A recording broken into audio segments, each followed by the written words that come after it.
Wassalamualaikum warahmatullahi wabarakatuh. Di 10 menit ini kita akan membahas 4 hakikat rezeki. Dan terima kasih kita kepada PKM yang telah memfasilitasi kita tempat dan waktu. Terima kasih kepada kawan-kawan, ada bapak-bapak di sini, dosen-dosen dari UINSU, dan ada mahasiswa sebagai besar masih ibu ya. Firman Allah Subhanahu wa taala yang kita bahas hari ini surat Saba ayat 36 sampai dengan 39. Allah Subhanahu wa taala berfirman, A'udzubillahi minasyaitonir rajim. Bismillahirrahmanirrahim. Qul inna rabbi yabsutur rizqa liman yasha'u wa yaqdir walakinna aktsaran nasi la ya'lamun. Katakanlah, di tafsir inspirasi itu dia mengkaitkan apa yang ada untuk Nabi Muhammad itu berlaku untuk saya dan untuk kita semua. Jadi firman Allah yang pertama, setiap kata qul ini adalah untuk Nabi Muhammad SAW.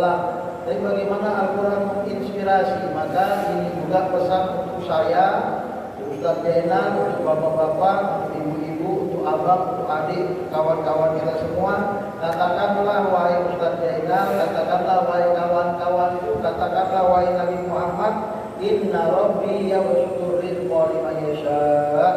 Sungguh Tuhan pula, Allah lah yang melapangkan rezeki kepada siapapun yang Dia kehendaki. Yang butuh di sini ada dua pemahaman. Pemahaman pertama, Allah lah yang membuat rezeki kita banyak. Allah lah yang memberi rezeki kepada kita, dan itu absolut mutlak. Artinya rezeki itu bukan dari kerja kita di kantor, bukan dari suami, bukan dari istri, bukan dari ayah, bukan dari emak. Tapi rezeki yang pertama dan utama, inna rabbi, Tuhan pula yang memberi rezeki. Itu yang pertama yang bisa kita pahami. Yang kedua, ya bersutu, inna rabbi ya bersutu rizqa. Artinya ada rezeki banyak tapi tak berkah. Jadi yang kedua, Allah tidak saja memberi rezeki, tapi Allah juga memberi keberkatan dari rezeki itu. Misalnya yang bersutu itu dihamparkan karpet ini, satu sab berapa orang? 30. Nah, 30 orang lah. Kalau dia tergulung, satu orang pun tak bisa sholat di atas karpet ini. Tapi begitu dia dihamparkan, 30 bisa sholat di atasnya. Artinya terkadang ada orang punya uang 150.000 sendiri dia makan selesai. Tapi ada juga orang punya uang 150.000, 10 orang bisa makan. Ada keberkatan di 150.000. Inilah yang bersyukur rizqa, dari rezeki yang dimiliki lima yasha, bagi siapa yang dikehendaki wa yaqdir. Menariknya kata-kata Allah yang menetapkan rezeki dipahami para ulama dengan menyukupkan atau bisa juga mempersempit rezeki. Artinya lapang itu Allah yang membuat, tapi membuat sempit rezeki kita, nah itu kita sendiri. Maka Allah Subhanahu wa taala tidak mengatakan inna rabbi yaqdiru rizqa liman yasha. Allah tidak mengatakan itu. Tapi Allah mengatakan wa yaqdir. Artinya yang membuat rezeki sempit Allah lah itu. Tapi yang membuat lapang rezeki Allah lah itu. Yang membuat rezeki berlimpah dan berkah Allah lah itu. Tapi membuat rezeki habis kita lah itu. Kita lah yang cari penyakit. Sudah bagus-bagus kerja, acara curang dilakukan, ketahuan, kena masalah, habis selesai semua. Siapa yang buat itu? Ya Allah. Allah sudah kerjakan dan Allah sudah berikan yang terbaik. Walakinna aktsarun nasi la ya'lamun. Sayangnya banyak orang mengaku saya kaya raya karena saya kerja dari pagi sampai sore, kagak urusan dengan Tuhan ini. Saya kerja, saya dapat uang, pintar, profesor gitu loh. Nah inilah kesombongan, arogansi itu. Walakinna aktsarun nasi la ya'lamun. Banyak manusia yang tak tahu bahwa sumber rezeki itu dari Allah. Apalah Ustaz Jainal itu? Kalau tak diberikan Allah 2 mata, selesai sudah jadi kaya. Ya kan? Siapa yang membuat kita murah rezeki, langkah kaki bisa masih tegak, tangan masih bisa bergerak? Allah. Siapa yang membuat rezeki kita berkah? Allah. Maka kesimpulan pertama 10 menit cuma dia kan. Allah lah yang merupakan sumber rezeki 100%. Yang kedua, wa ma amwalukum wala auladukum billati tuqarribukum indana zulfa. Bukan harta-harta kalian, bukan anak-anak kalian yang membuat kalian dekat kepada Allah. Artinya tidak ada indikasi orang yang banyak rezeki, banyak hartanya dekat dengan Allah. Dan tidak ada indikasi orang yang payah rezekinya, payah anaknya jauh dari Allah. Walaupun biasanya banyak anak, banyak rezeki dekat dengan Allah. Tak ada rezeki, tak ada anak, jauh dari Allah. Kok bisa? Karena pemahaman rezeki yang lapis kedua, keberkatan. Jadi kalau berkah rezekinya itu karena dia dekat dengan Allah. Soleh anaknya itu karena dia dekat dengan Allah. Rezeki banyak tapi tak berkah karena jauh dari Allah. Anak-anak tak bisa diatur itu karena jauh dari Allah. Jadi sebenarnya ada hubungan yang erat antara rezeki jasmani dengan rezeki rohani, antara rezeki material dengan rezeki spiritual, walaupun tidak harus berjalan beriringan. Tapi sebenarnya ada keberkatan di balik kesolehan dan kedekatan kita dengan Allah. Ya, illa man amana wa amila sholihan. Ini dia buktinya. Jadi lebih penting rezeki spiritual daripada rezeki material. Untuk apa rezeki berlimpah, anak banyak, jauh dari Allah? Inilah yang dibanggakan oleh kaum kafir Quraisy sehingga mereka tak mau beriman kepada Nabi Muhammad pada masanya. Dan ini juga yang dibanggakan oleh manusia zaman milenial ini, banyak harta tambah ateis dia.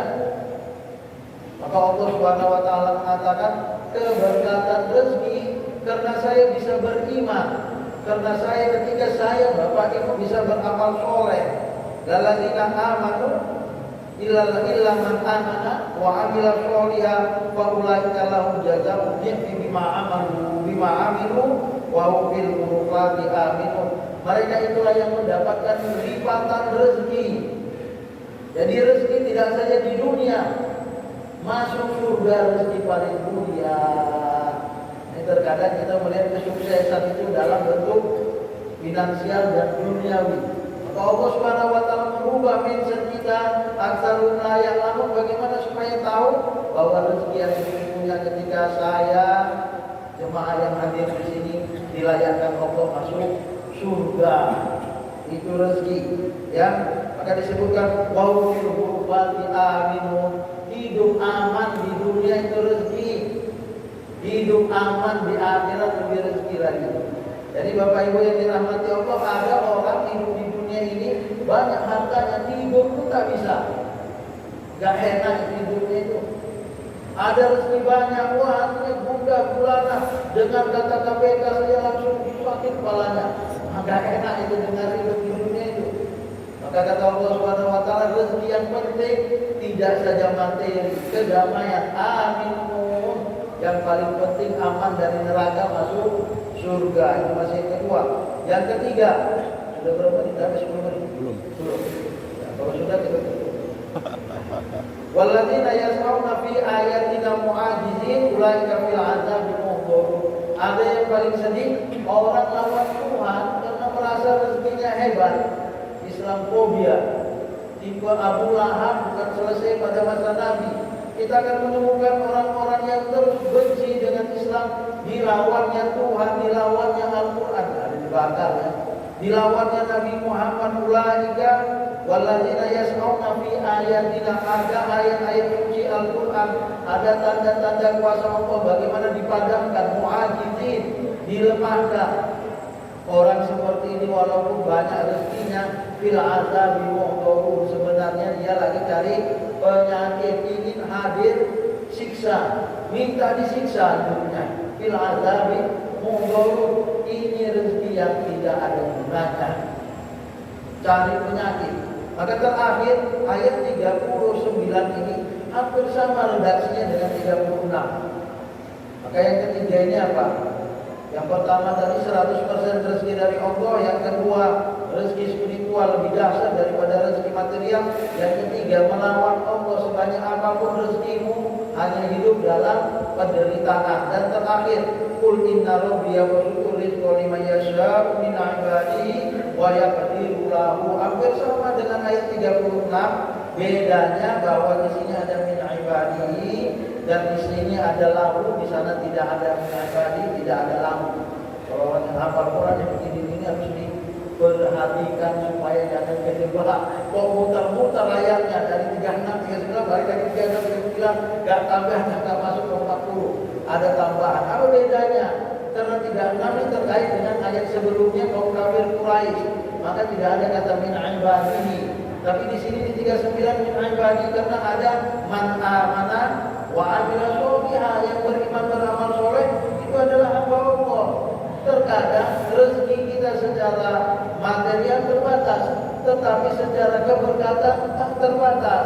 Itu karena dia adalah hamba Allah. Tetap berpikir positif bahwa inna rabbi yabsutu rizqa liman yasha'u min 'ibadihi. Itulah dia.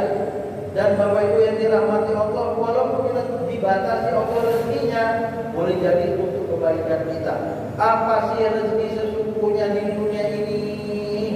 Wa ma anfaqtum min syai'in fa huwa yukhlifuhu. Jadi rezeki tidak saja menerima, puncak rezeki itu rupanya memberi. Wa ma anfaqtum, yang kamu berikan itulah sebenarnya real of rezeki. Itulah dia rezeki sesungguhnya. Dikuatkan oleh hadis Nabi Muhammad. Dari hadis qudsi Allah Subhanahu wa taala berfirman, "Mali, mali, mali, hartaku, hartaku, hartaku." Kata anak manusia ketika di akhirat ataupun ketika hidup di dunia, kata Allah tidak ada harta manusia kecuali 3. Wa ma akalta fa afnaita, yang kau makan jadi kotoran, yang kau minum jadi air seni, jadi keringat. Wa ma labista fa ablaita, yang kau pakai laku. Kendaraan kita lama-lama jadi segel. Rumah kita perlu dicat, motor baru mau lebaran, apalagi baju kita lama-lama itu terus baju saja ganti. Wa ma tasaddaqta fa abqaita, yang kamu sedekahkan itulah rezekimu yang sesungguhnya. Ini dirubah mindset oleh Al-Quran. Jika selama ini kita dapat rezeki ketika nama juga dapat Pak Ustaz. Jadi namanya bukan dapat rezeki rupanya. Karena rezeki itu bukan saja didapat, tapi rezeki itu harus diberikan. Wa ma anfaqtum min syai'in fa huwa yukhlifuhu. Allah langsung ganti. Di mana langsung diganti Allah? Boleh jadi hari ini kita sedekah, hari ini langsung dibalas oleh Allah 10 kali lipat, 700 kali lipat, triliunan kali lipat, banyak kali konten triliunan. Suka-suka Tuhan lah. Kalau mau ngasih triliunan kenapa? Reset pula gitu ya kan? Ada pahala triliunan kali lipat, ada. Supaya kita dilayakkan satu hari di surga itu 50.000 tahun usia dunia, itu kita satu hari. Kita mau di surga kekal selama-lamanya. Berapa lah tiket mau kita bayarkan? Gak layak kita masuk surga sehari itu. Tapi Allah lipat gandakan. Itu wa huwa yukhlifuhu di akhirat. Wa huwa yukhlifuhu di dunia langsung instan. Wa huwa yukhlifuhu boleh jadi dapatnya banyak sekali. Wa huwa yukhlifuhu boleh jadi gak tambah apa-apa Pak Ustaz. Tapi kita gak sakit, itu sudah rezeki. Ada orang dapat rezeki 10 juta, pengeluarannya 100 juta. Mana mau? Dapat 10 juta atau keluar 100 juta? Jangan bapak ambil yang 10 juta aja lah. Inilah dia bahwa yukhlifu. Tercegahnya dari penyakit itu adalah rezeki pasif. Tidak ada rezeki itu aktif. Maka Allah Subhanahu wa taala menutup kajian kita sudah habis ya. Fa huwa khairur raziqin. Apapun yang diberikan oleh Allah is the best. Khair, apapun itu, sampai kita lihat musibah yang ada di Turki is the best. Kalau Allah yang berikan, apapun itu, kenapa? Dengan banyaknya musibah, ujian, cobaan, boleh jadi kita lebih dekat kepada Allah. Itu adalah rezeki sesungguhnya. Karena Allah tidak memberikan Islam kecuali kepada siapapun yang Dia sukai. Maka kalau kita dapat Islam, kuat ibadah, maka Allah suka dengan kita. Allah memberikan dunia kepada siapapun yang dia sukai dan yang tak dia sukai. Jadi tidak ada indikasi banyak harta Allah suka, tapi dekat dengan Allah, Allah suka. Fahuwa khairul raziqin. Dengan demikian dapat kita ambil kesimpulan yang keempat, memahami rezeki bahwa 100% rezeki dari Allah. Yang kedua, rezeki spiritual, iman amal soleh lebih baik daripada better than rezeki material. Yang ketiga, melawan Allah hanya akan membuat hidup kita tersiksa. Dan yang keempat, bahwa rezeki sesungguhnya ketika kita memberikan rezeki itu kepada apa dan siapa. Wassalamualaikum warahmatullahi wabarakatuh.